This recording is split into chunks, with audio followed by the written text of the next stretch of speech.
Welcome. Today, we're diving into a quick and easy guide on how to find posts hidden from your profile on Facebook.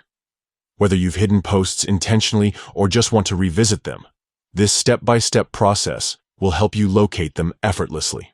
Let's get started. First, open the Facebook app on your mobile device. Once the app is open, look at the top right corner of the screen and tap on the three horizontal lines. This is the menu icon. Next, scroll down through the menu options and select Settings and Privacy. From there, tap on Settings to access your account settings. Now, it's time to locate your activity log. Scroll down until you find the section labeled Your Activity and tap on Activity Log.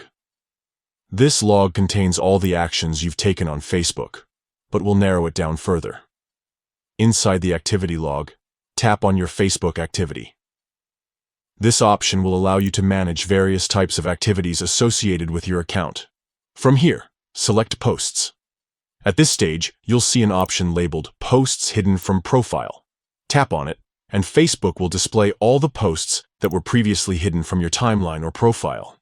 These posts are listed in reverse chronological order, making it easy to scroll through and find specific content. If you wish to unhide a post or change its visibility, simply tap on the three dots next to the post and choose the appropriate option. And that's it. You've successfully found your hidden posts on Facebook. This feature is perfect for revisiting old memories or managing your profile content with ease. If this guide helped you out, feel free to share it with others who might need assistance managing their Facebook profiles. Thanks for tuning in.